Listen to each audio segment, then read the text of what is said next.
la première chose qui engendre le feu est d'avoir une relation vitale avec le Sauveur. Il y a beaucoup de choses qui peuvent vous enseigner l'éveil, mais ce soir est ma première nuit. L'élémentaire pour être en feu est d'avoir une relation avec le Sauveur. Avant de continuer cette vidéo, juste pour rappeler que nous avons notre livre Les Généraux de Dieu qui est désormais disponible. Si vous voulez connaître plus sur les Généraux de Dieu, si vous voulez connaître leur histoire, qu'est-ce qu'ils ont fait pour avoir cette onction, comment ils ont fait, quelle est leur routine spirituelle, et donc ces 25 biographies, le lien dans la description de cette vidéo pour pouvoir télécharger le livre rapidement. Que Dieu vous bénisse abondamment. Et il y a 3 choses qui initient une relation avec le Sauveur.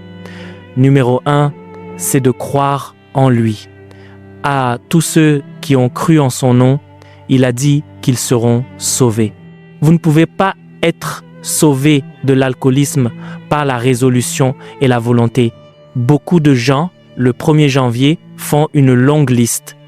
Cette année, je ne fumerai pas. Cette année, je ne courrai pas les femmes. Vous ne connaissez pas la nature du péché et vous ne connaissez pas la puissance de la chair.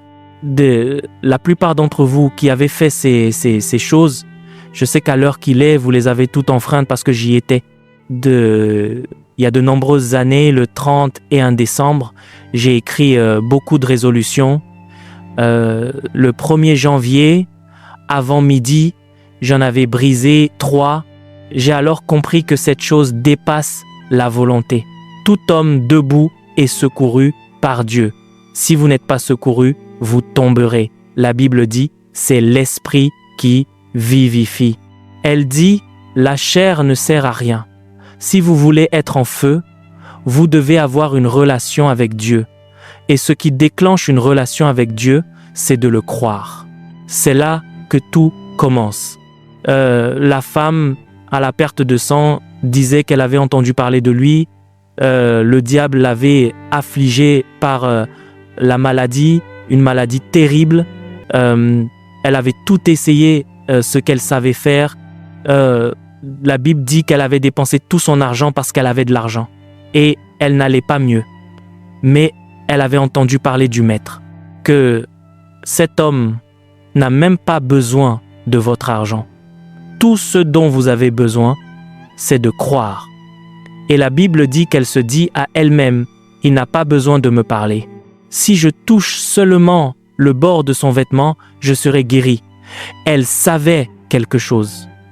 Elle avait quelque chose. Et la foi s'est allumée dans son esprit. Et elle n'est pas allée chercher l'attention. La Bible dit que elle vint par derrière dans la foule et toucha le bord du vêtement de Jésus.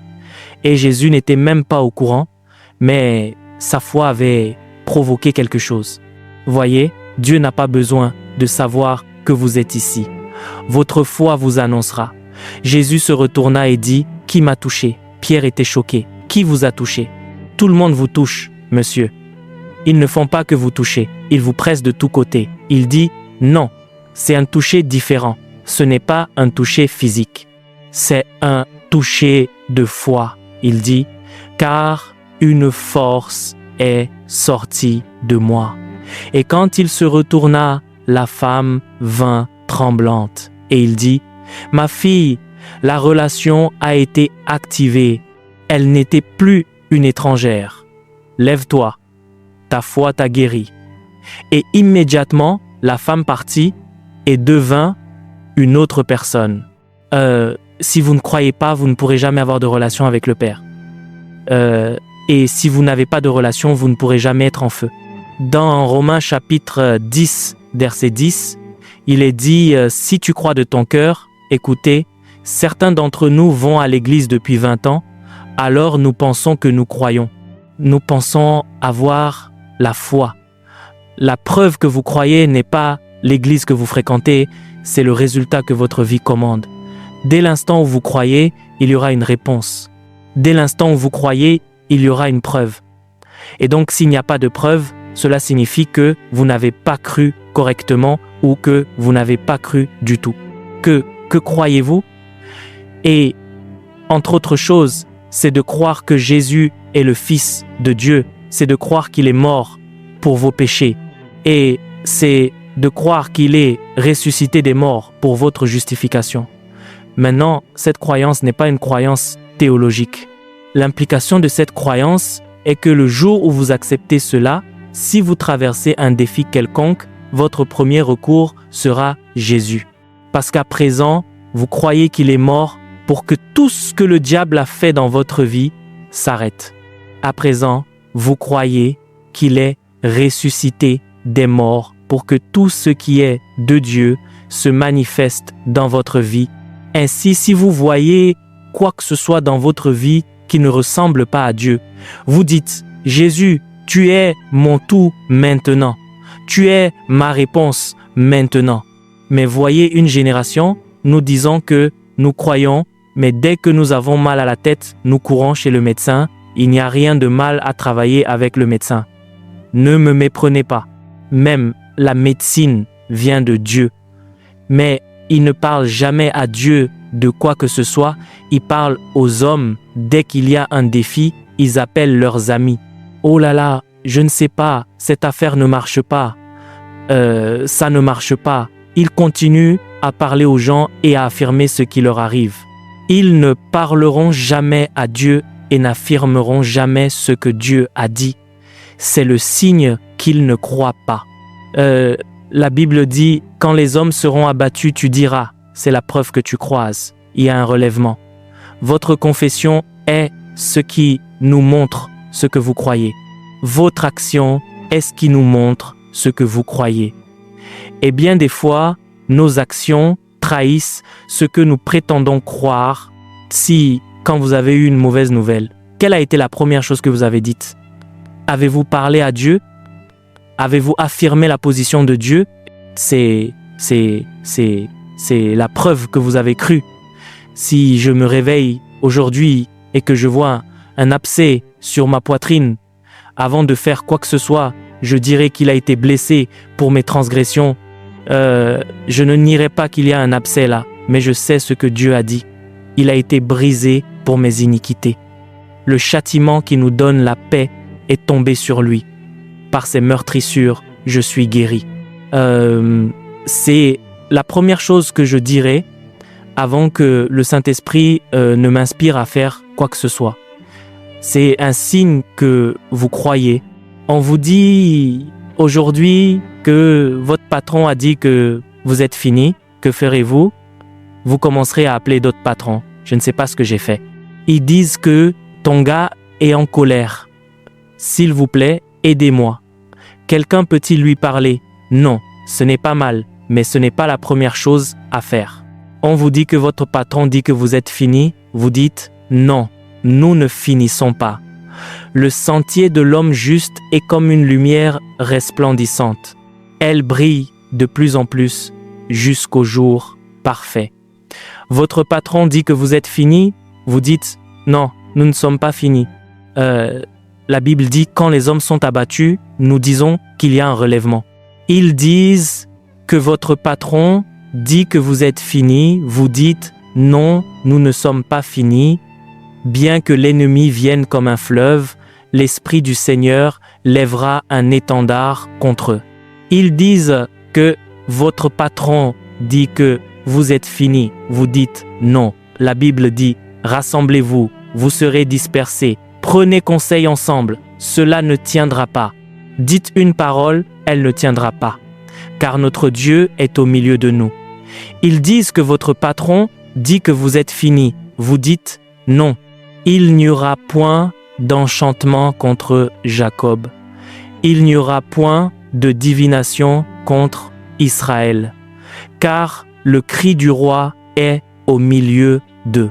Votre patron dit que vous êtes fini, vous dites non, Christ en moi, l'espérance de la gloire. Votre patron dit que vous êtes fini, vous dites non. Il a dit que nous sommes la lumière du monde. Une ville située sur une montagne qui ne peut être cachée. Nous ne savons pas comment finir. Votre patron dit que vous êtes fini, vous dites non. Ils vont de force en force, chacun d'eux dans Sion qui paraît devant le Seigneur. Votre patron dit que vous êtes fini, Vous dites non. La Bible dit des temps de rafraîchissement viendront de la présence du Seigneur. Votre patron dit que vous êtes fini, vous dites non, nous ne finissons pas. Nous ne faisons qu'avancer. Nous ne faisons que monter parce que nous brillons dans un monde de ténèbres. C'est l'héritage des saints. Vous savez ce que la Bible dit? Il a dit toute langue qui s'élève contre toi, que ce soit ton ennemi, que ce soit ton patron, que ce soit ton ami, toute langue qui s'élève contre toi, il a dit en jugement, tu condamnes. Il n'a pas dit Dieu. Il a dit tu la condamneras. Il a dit si il y a une montagne devant toi, n'en parle pas à Dieu. Tiens-toi devant la montagne et dis montagne, au nom de Jésus, sois jetée au loin. Et il a dit si vous ne doutez pas dans votre cœur, vous aurez tout ce que vous dites. C'est la preuve que vous croyez. Monsieur, je vous en prie, décidez-vous à savoir ce que Dieu a dit de vous et croyez-le, votre histoire changera. La Bible dit « Malheur à celui qui place sa confiance dans le bras de la chair ». Le ministère que nous faisons ici aujourd'hui, Dieu suscite des hommes pour donner, mais nous ne faisons jamais confiance aux hommes. Chaque fois qu'il y a un besoin, nous allons à Dieu. Mon Dieu pourvoira à tous mes besoins selon sa richesse, avec gloire en Jésus-Christ. Mes richesses viennent de sa gloire, pas du compte des gens. N'avez-vous pas lu à propos de David, un roi, un guerrier? Il dit, le Seigneur est mon berger. Il n'a pas dit, non, j'ai une grande armée, non, ce n'est pas une question d'homme, c'est une question de foi en Dieu. C'est ainsi que la relation commence. Et quand vous faites cela, parfois rien ne se passera jusqu'à ce que le feu soit allumé, jusqu'à ce que vous soyez jetés dans le feu. Et quand vous entrez dans le feu, on dirait que tout espoir est perdu, pas question. Si Dieu intervient avant le feu, ils diront que c'est une coïncidence. C'est à l'intérieur du feu qu'il vous rencontrera, afin que personne ne le prenne pour une coïncidence. Ils ont arrêté Shadrach, Meshach et Abednego. Ils les emmenaient vers le feu. Dieu ne fit rien. Le roi dit « Chauffez la fournaise 7 fois plus fort ». Dieu ne fit rien. Ils les approchèrent du feu. Dieu ne fit rien. Ils regardaient vers le ciel. Ah, quand l'ange reviendra-t-il? Rien ne se passa. Quand ils les jetèrent au feu, le feu fut assez intelligent pour brûler la corde, pas leur peau. Et pendant qu'ils étaient dans le feu, ce fut le roi qui reconnut. J'ai dit, attendez, n'est-ce pas 3 hommes que nous avons jetés là? Je vois un 4e homme dans le feu. Et le roi alla jusqu'à dire, ce 4e homme ressemble au Fils de Dieu. Je prophétise sur vous. Soudainement, le Fils de Dieu apparaîtra dans votre vie. Votre entreprise échoue. Dieu est ma défense. Les gens rient. Les gens se moquent. Dieu est ma défense. Quand ils pensent que c'est fini, soudain le 4e homme apparaîtra. Personne ne le prendra pour une coïncidence. Et quand ils chercheront maintenant Dieu, ils diront le Dieu de tel sujet, le Dieu de telle chose, le Dieu de Michaël, le Dieu de Gédéon, car maintenant vous avez personnalisé Dieu. C'est ainsi que vous bâtissez une relation. Vous bâtissez une relation en ayant confiance en Dieu. L'affliction de quelqu'un partira ce soir. Ce cancer est là depuis 20 ans. Vous serez choqué de voir qu'il disparaîtra ce soir, pas demain.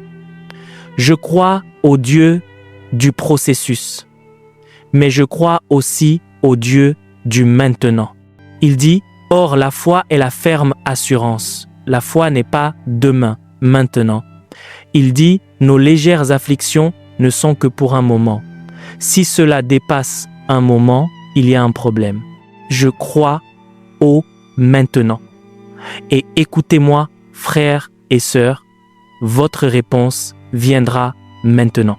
Mais la question est, oserez-vous croire? Jésus a dit, si tu crois, tu verras la gloire de Dieu. La clé pour voir la gloire est de croire. Croyez-moi. Ce que votre circonstance vous a dit est un mensonge. Ce que les hommes vous ont dit est un mensonge. Connaissez-vous l'histoire de Rahab? Tout le monde l'appelait une prostituée. Ce n'est pas ainsi que Dieu l'appelait quand il l'appelait prostituée sur terre. Dieu regardait la lignée de Jésus. Elle est l'une des mères du Christ. Comment une prostituée a-t-elle pu entrer dans la généalogie de Jésus? C'est censé être la généalogie la plus sainte parce qu'il ne faut pas appeler impur ce que Dieu a rendu pur. Ils vous ont appelé pauvres? Non. Il a dit que vous prêterez à beaucoup de nations et que vous n'emprunterez pas. Ils vous ont appelé pécheurs? Non. Il vous a appelé un saint. Il vous a appelé la justice de Dieu? Ils vous ont appelé un déchet? Non. Il vous a appelé la réponse de votre génération. Une ville située sur une montagne qui ne peut être cachée. Et ce soir, vous êtes tous ce que Dieu dit que vous êtes. Asseyez-vous un instant.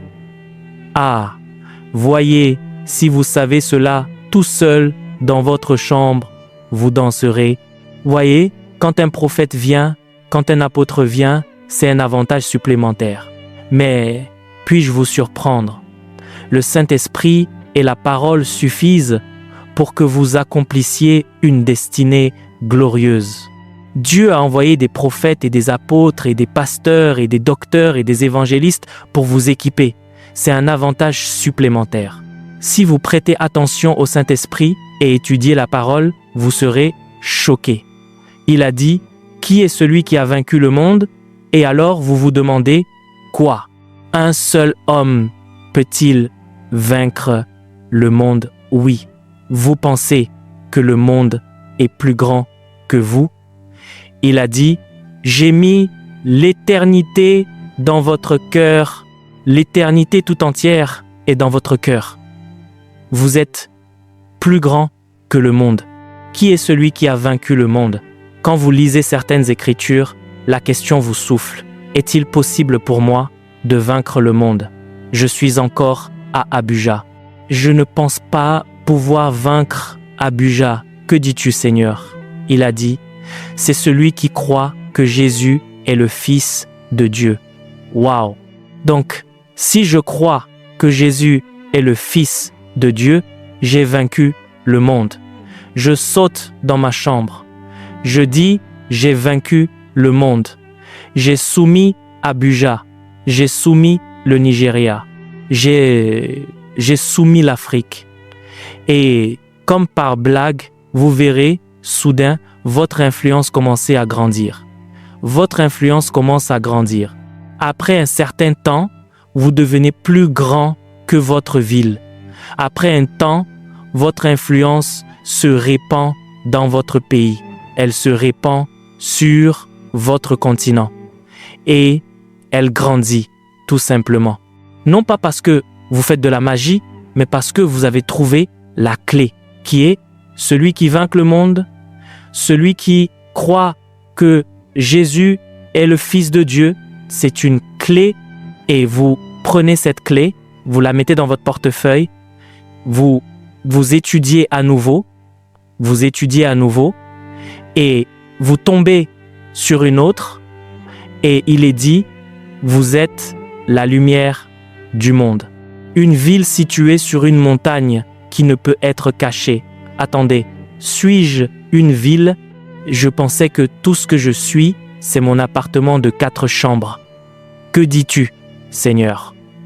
Non, tu es plus grand qu'un appartement de 4 chambres. Tu es une ville. Et alors, tu te lèves, tu dis, Port Harcourt, tu es trop petite, je suis plus grand que toi.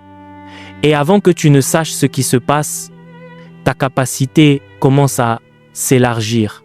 Ta capacité, c'est ce que Dieu fait, mais la clé est de croire.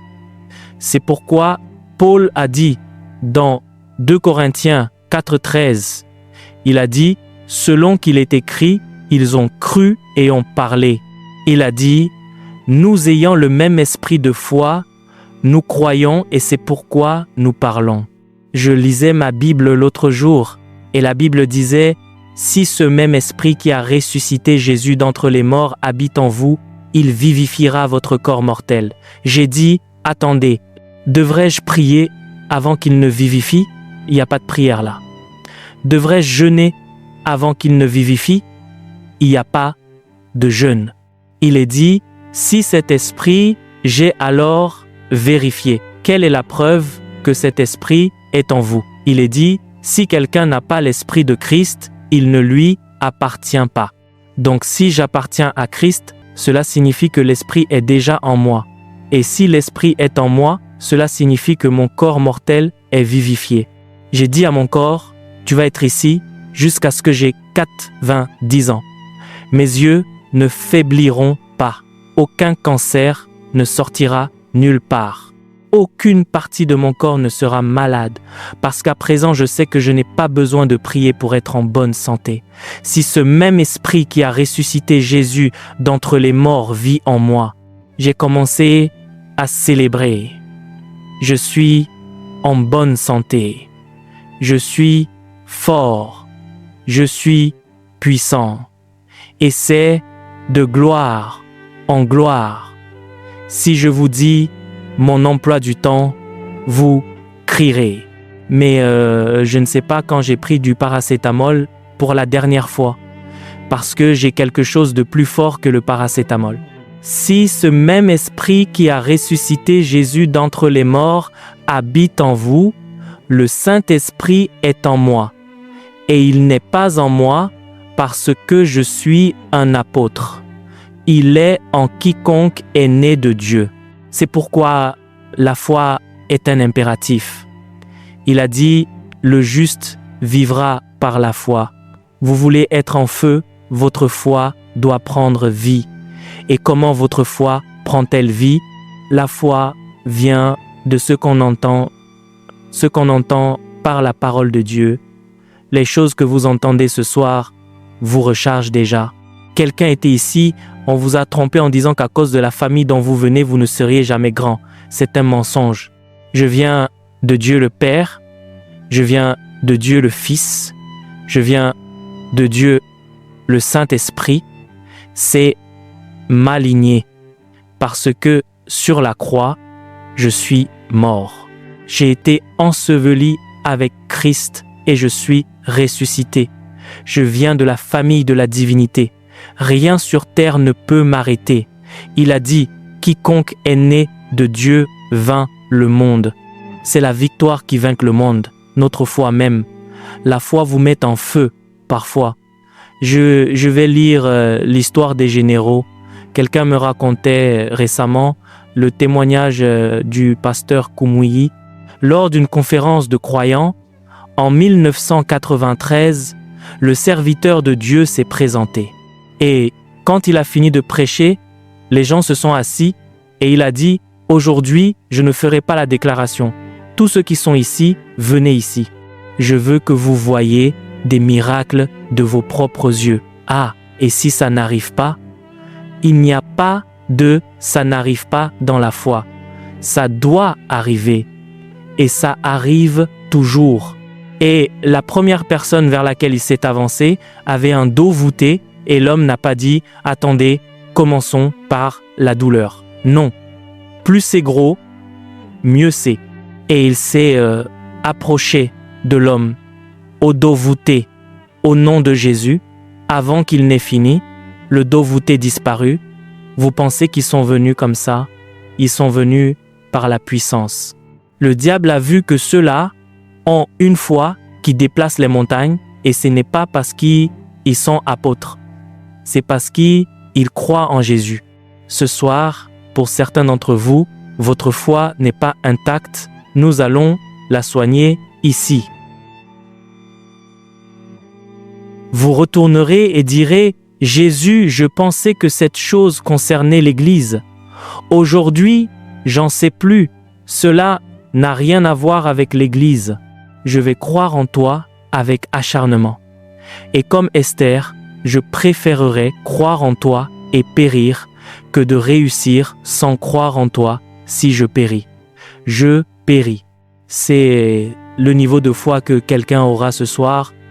J'en ai assez de lire des témoignages dans la Bible.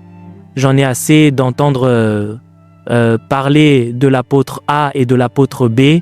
Paul a dit, si ce même esprit de foi est en vous, il a dit, nous croyons et avons parlé. Il a dit, ils croient et ont parlé. Il a dit, nous ayant le même esprit de foi. Ce que tu as fait pour Pierre, fais-le aussi dans ma propre vie. C'est là que le feu commence. Et si vous arrivez à ce point d'acharnement, si c'est arrivé avec A, cela doit arriver avec moi. Quelque chose jaillira de votre esprit. Il a dit, il envoya sa parole à Jacob, elle éclaira Israël.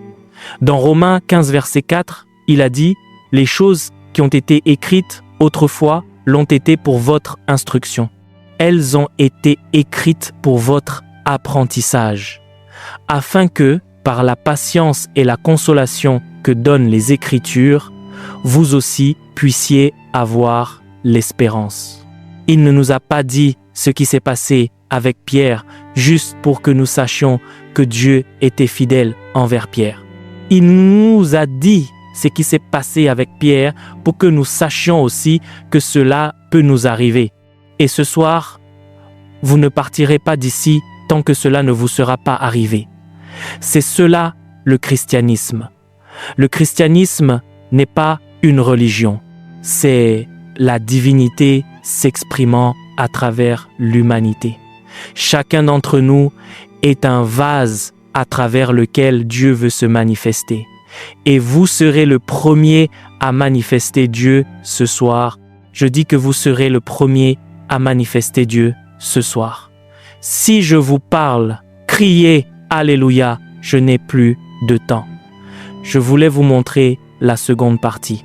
La deuxième façon de construire une relation avec Dieu est de l'invoquer. Faites-en une habitude. Il a dit, quiconque invoquera le nom du Seigneur sera sauvé. Romains 10, verset 13. Quand vous invoquez le nom du Seigneur, vous personnalisez la puissance de Dieu. La puissance de Dieu est partout. La présence de Dieu est partout, mais elle devient votre possession quand vous invoquez le nom du Seigneur. Beaucoup de chrétiens invoquent les gouvernements. Ils invoquent les hommes. Ils n'invoquent pas Dieu. C'est là leur problème. Dans Marc 10, versets 46 à 48, le gars était aveugle depuis de nombreuses années. On l'identifiait maintenant par son infirmité, Bartimée l'aveugle. Je ne pense pas que votre propre défi ait duré aussi longtemps et je ne pense pas que votre propre défi soit devenu aussi viral. Le gars était connu dans toute la ville comme aveugle. Et aveugle a remplacé Timée comme fils de Bartimée, l'aveugle. Son nom était Bartimée, le fils de Timée, mais ils ont oublié Timée, ils l'ont transformé en Bartimée, l'aveugle. Et la Bible dit qu'il entendit que Jésus passait par là. Jésus n'était pas venu pour lui. Il n'était pas dans le calendrier de Jésus. Il n'était pas dans le programme de Jésus. Vous savez ce que cela signifie? Dieu n'a pas besoin de venir spécifiquement pour vous pour que vous fassiez une rencontre avec Dieu si vous savez quoi faire. Jésus n'est pas venu pour lui. Il ne faisait pas partie de son programme, mais l'homme a entendu que Jésus passait. Et la Bible dit qu'il commença à crier « Fils de David, aie pitié de moi. Fils de David, aie pitié de moi. Fils de David, aie pitié de moi. » Les gens autour disaient « Tais-toi. » Quand vous voyez ce genre de personnes, vous pensez qu'il se soucie de vous. Vous pensez que quelqu'un comme vous sera dans son programme. Même si vous êtes dans son programme, s'arrêtera-t-il à cause de vous? Oui, il peut s'arrêter. Le mouvement de Dieu peut s'arrêter à cause d'un seul homme. Si il pose une exigence, non, quand Jésus se déplace, c'est le mouvement de Dieu. Un seul homme l'a arrêté et Jésus s'est retourné et a dit « Amenez-le, que veux-tu » C'est un chèque en blanc. Il a dit « Que je recouvre la vue, est-ce tout ?» Dieu sait que si j'étais lui, ce ne serait pas tout, ce serait le minimum. Que veux-tu? Que je recouvre la vue, va, ta foi t'a guéri, ses yeux se sont ouverts. Ainsi, s'il n'avait pas appelé, Dieu serait passé. Il y a beaucoup de gens devant qui Dieu passe chaque jour, mais ils ne savent pas comment appeler. C'est pourquoi ceux qui sont des champions dans la vie sont passés maîtres dans l'art d'appeler Dieu. Seigneur, aie pitié, Seigneur, aide-moi, Seigneur, intervienne, Seigneur, fais briller ta lumière, Seigneur, étends ta main. Chaque fois que vous appelez, le salut est au coin de la rue, je vous le dis. Certaines personnes ont honte d'appeler Dieu. Elles peuvent appeler leurs amis, mais quand vous dites invoquer le Seigneur, elles deviennent de grands garçons. Ils mettent la main sur leur poitrine et disent « Seigneur, tu sais, aide-moi, vous n'êtes pas sérieux. Quand vous serez sérieux, vous appellerez désespérément. Vous appellerez comme si c'était la dernière opportunité que vous aviez. Et quand vous ferez cela, votre désespoir touchera le ciel. Et vous pouvez arrêter le mouvement de Dieu à cause de vous. Dieu peut venir pour un seul homme. Voyez, ne faites pas l'erreur de penser que Dieu se manifeste parce que nous sommes nombreux, nous pouvons être nombreux et ne pas toucher Dieu. Et nous pouvons être seuls et pourtant arrêter Dieu. Cela dépend de la foi et du désespoir avec lesquels nous l'appelons. Dieu peut contourner toute cette foule et aller rencontrer quelqu'un de l'autre côté de la route qui l'appelle avec désespoir. Si nous pensons que notre nombre est un facteur, cela ne signifie rien. La terre entière a péri. Seul Noé et sa famille ont été sauvés. Vous avez un défi, il dure depuis 2 mois. Vous êtes toujours désinvolte. Beaucoup sont morts comme ça. Non, pas moi. Au nom de Jésus, toi démon, tu mourras aujourd'hui. Au nom de Jésus, cette affliction, tu pars aujourd'hui, tu dois partir aujourd'hui ou aujourd'hui. Cela ne peut pas dépasser aujourd'hui. Et alors, vous devenez agressif. Et pendant que vous le faites, le démon n'a pas assez de ressources à gaspiller sur un seul homme. Il dira, celui-ci a pris sa décision, laissons-le tranquille, et il fera ses bagages et partira. Et s'il ne le fait pas, Dieu se manifestera. La Bible dit dans Exode chapitre 3, quand Dieu a rencontré Moïse, il a dit « J'ai entendu le cri de mon peuple ». Ils ont appelé, c'est pourquoi Dieu s'est manifesté. Il a dit « Si mon peuple sur qui est invoqué mon nom s'humilie et prie ». Il a dit « J'exaucerai ». Ainsi, quand vous voyez des gens qui sont en feu, ils ont l'habitude de solliciter le ciel chaque jour. C'est quand les hommes deviennent tièdes qu'ils ne prient plus, qu'ils n'appellent plus Dieu. Et ainsi, l'absence de prière est l'un des plus grands signes d'orgueil. Vous pensez que vous avez tout maîtrisé par vous-même. Pas question. Les plus grands hommes appellent Dieu plus que n'importe quelle autre personne. Les plus grands hommes, l'autre jour, je suis allé prêcher au camp de la Rédemption. Ils ont dit que le serviteur de Dieu est revenu d'un voyage missionnaire mardi et s'est rendu directement dans sa chambre de prière et il est resté jusqu'à jeudi pour sortir pour le service. J'ai dit quoi à ce niveau? Et vous qui êtes ici et qui n'avez pas commencé, vous commencez 10 minutes, vous dites « Seigneur, tu sais ce dont nous avons besoin ». Non, tu le feras. Vous partez, vous plaisantez. Vous vous accrocherez aux cornes de l'autel et direz « Seigneur, cela doit être aujourd'hui. Seigneur, cela doit être maintenant. Je ne partirai pas tant que tu ne m'auras pas béni. » La Bible dit que Jacob lutta avec l'ange de la nuit jusqu'au matin. L'ange dit, c'est bon, puisque tu ne me laisseras pas partir, que veux-tu? Dans Luc 18, verset 1, la Bible dit qu'il y avait un juge inique qui ne craignait ni Dieu ni les hommes. Il a dit, mais cette femme ne cesse de le troubler chaque nuit et chaque jour, jusqu'à ce que le juge dise, bien que je ne craigne pas Dieu, mais tes appels ne s'arrêteront pas. S'il te plaît, donne-moi la paix. Que veux-tu? Quiconque appelle recevra une réponse. Il a dit, quiconque invoquera le nom du Seigneur sera sauvé. Il a dit, demandez et vous recevrez.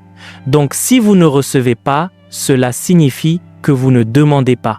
Si vous voulez commencer à recevoir, devenez un maître dans l'art de demander. C'est un signe d'humilité. C'est un signe de passion pour Dieu. Et plus vous le faites, plus Dieu se révèle à vous. Et la présence de Dieu est ce qui attise le feu dans votre vie. Et quelle est la première chose à demander à Dieu? C'est la vie éternelle. Je veux une relation.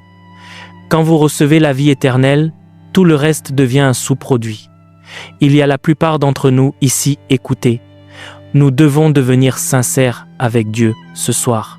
Seigneur, je suis à l'église depuis 15 ans, mais la vérité est que je ne crois pas en toi. Quand j'ai des problèmes, je vais d'abord vers ce en quoi je crois. Seigneur, je sais que je suis à l'église depuis 20 ans, mais la vérité est que ce n'est pas toi que j'appelle. J'appelle mes amis qui sont sénateurs. J'appelle mes amis qui sont des hommes d'affaires. Ce sont eux que j'appelle. Mais à partir d'aujourd'hui, je veux que tu sois le premier et le seul, et ce sera sincère. Si vous arrivez à ce point, ce qui arrivera à votre vie, même vous ne le croirez pas. Après cela, vous arrivez à la soumission. Mais je parlerai de la soumission demain, parce que c'est là que nous parlons de la prière. Parce que ce sera une réunion de réveil. Mais ce soir, je veux que nous expérimentions ce que nous avons enseigné. Si c'est vrai, la preuve est dans les résultats que cela produira. Afin que quelqu'un sorte d'ici ce soir et dise « Écoutez, cette chose n'est pas une question d'église. Je peux être au marché et appeler Dieu, et Dieu répondra. Je peux être dans ma chambre et appeler Dieu, et Dieu répondra. C'est ce Dieu-là que je cherche.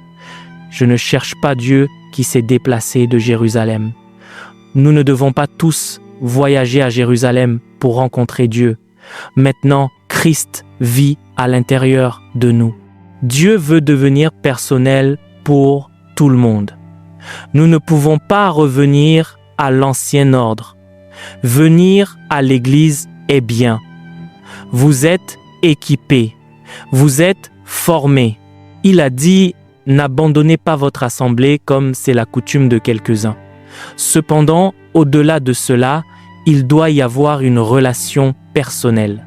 Je veux arriver à ce point où, si ce que cet homme a dit est vrai, que cela arrive. Écoutez, c'est au milieu de la crise que vous appréciez l'excellence de la révélation. Il y a 2 semaines, l'un de mes pasteurs, sa femme était en travail de 3 heures du matin jusqu'à 16 heures. Elle était presque mourante parce que son seuil de douleur était bas. Elle ne pouvait pas le supporter. Il voulait même vérifier l'élargissement du bassin. Elle ne les laissait pas faire. Elle s'évanouissait littéralement et ils m'ont appelé. Je suis sorti d'une réunion fatigué. Au nom de Jésus, je te donne la vitesse. Enfant, sors. Et j'ai prié vers 16 heures. J'ai dit, je viens à l'hôpital. Dans mon esprit, je me disais, laissons-moi aller à l'hôpital et l'encourager. 1 heure avant mon arrivée, elle était à 5 cm. Elle était censée arriver à 10 cm. Elle avait commencé à se dilater de 3 heures du matin jusqu'à 16 heures 5 cm. Avant que je ne sorte pour me rendre à l'hôpital, en 1 heure, elle était passée de 5 cm à 10 cm. Le bébé est sorti, le placenta est sorti. Je suis arrivé pour trouver un enfant. Si vous croyez ce Dieu, il vous surprendra. Il a dit, Pour certains, avant qu'ils n'appellent, j'apparais. Alors qu'ils parlent encore, j'exauce. C'est le niveau où il veut vous emmener, mais vous devez commencer quelque part. Ce soir, vous devez passer votre premier appel. Seigneur, je veux une relation sincère. Je veux la vie éternelle. Je ne veux pas de religion. Ils peuvent m'appeler chrétien, mais au-delà du non-christianisme, je veux être un véritable enfant de Dieu, sachant comme je connais mon nom, que Dieu est avec moi et que je suis avec Dieu. Que Dieu est en moi et que je suis en Dieu. Alors que nous répondons à cet appel ce soir, nous irons vers les miracles. Si, dans 5 minutes, Dieu ne commence pas à faire des miracles ici, tout ce que je vous ai dit ce soir est faux, je n'espère pas que cela arrivera. Cela doit arriver, parce que la foi est la victoire qui triomphe du monde. Or, la foi est où que vous soyez debout, je suis fatigué de la religion. Je suis fatigué de la manipulation. Je fréquente l'église depuis longtemps, mais je sais que je ne connais pas Dieu. Aujourd'hui, je veux une relation personnelle, une relation sincère sur laquelle je peux compter au péril de ma vie. C'est ce que je cherche. C'est pour cela que je suis venu, afin que le feu véritable du ciel vienne sur moi. Si c'est votre prière, où que vous soyez assis, levez-vous et avancez vers le devant rapidement et rencontrez Dieu sincèrement. Vous courez de là où vous êtes debout, vous bougez comme un homme désespéré. La religion a fait de moi un gâchis. Je suis fatigué. Je veux une relation. Je veux une relation. Où que vous soyez assis, je sais que cette chose est plus que l'Église. Je veux un Dieu en qui je peux avoir confiance. Et je veux un Dieu que j'appelle et qui répond. C'est pour cela que je suis venu. Venez d'où que vous soyez. Vous êtes la raison de la réunion de ce soir. N'attendez personne. C'est personnel. Jésus, si tu es ici, je veux que tu me rencontres ce soir. Fatigué de lutter. Fatigué du dénominationalisme. Je veux une rencontre. Continuez à venir. Continuez à venir. Nous attendrons le dernier homme. Je vous ai dit que Jésus n'est pas venu parce que vous êtes nombreux. S'il n'y en avait qu'un, il viendrait. Commencez à parler à Dieu. D'autres arrivent encore. Commencez à parler à Dieu. Quelqu'un est encore assis là à essayer de décider. C'est votre moment et c'est votre heure de salut. Vous ne pouvez pas la rater où que vous soyez. Prenez cette décision maintenant. Venez devant et joignez-vous à eux. Le bras du Seigneur est ouvert. Il a dit que même les cheveux de notre tête sont comptés. Chacun est important pour Dieu. Continuez à venir. S'il vous plaît, écoutez-moi. C'est la meilleure décision de votre vie. Si vous vous décidez ce soir et dites Jésus et Jésus seul, vous serez choqués de ce que votre vie deviendra. Si vous comptiez les hommes sans espoir dans la vie, croyez-moi, j'étais l'un d'entre eux. Aucun espoir de la part d'aucun homme, aucune promesse de nulle part, mais Jésus est apparu. Ce soir, je veux vous dire que Jésus suffit. Il a dit, ils ont tourné leur regard vers lui et leur visage était rayonnant et ils n'ont pas été honteux. Il a dit, je n'ai pas dit à la postérité de Jacob de me chercher en vain. Placez votre main droite sur votre poitrine en signe de reddition et vous allez être les premiers à recevoir ce soir. Dites, cher Père céleste, je crois dans mon cœur que Jésus est ton Fils. Je crois qu'il est mort pour mes péchés. Je crois qu'il a été enseveli. Et le 3e jour, il est ressuscité des morts pour ma justification. Aujourd'hui, selon l'Écriture, je confesse de ma bouche que Jésus est mon Seigneur et Sauveur. Je reçois la vie éternelle dans mon esprit. Je suis né de nouveau. Merci, Père, de m'avoir reçu. Au nom de Jésus, j'ai déclaré. Maintenant, placez votre main sur votre poitrine et demandez au Seigneur de vous toucher. Vous serez les premiers à contacter le feu maintenant, pas demain, maintenant. Demandez au Seigneur de vous toucher. Tout le monde se lève sur ses pieds. Il est temps de recevoir. C'est la première vague. Levez vos mains vers le ciel. Père, tu les oins, tu les mets en feu maintenant. Ils ont obéi à la parole. Et ainsi, maintenant, j'étends les mains sur vous. Je relâche ce feu du ciel. Je le relâche maintenant. Huissier, aidez-moi. Huissier, aidez-moi. Huissier, aidez-moi maintenant. Aidez-moi, aidez-moi, aidez-moi. Portez ce feu, portez ce feu, portez ce feu, portez ce feu. Amenez-les ici. Amenez-les ici. Prenez ce feu. Maintenant, tout le monde lève les mains vers le ciel. Écoutez-moi. Quand je venais ici ce soir, Dieu m'a dit qu'il suscitait 3 catégories de personnes. La première catégorie de personnes qu'il suscite sont des guerriers du royaume. Des guerriers, des hommes qui peuvent défendre la porte. Écoutez, il y a beaucoup de portes qui sont vides.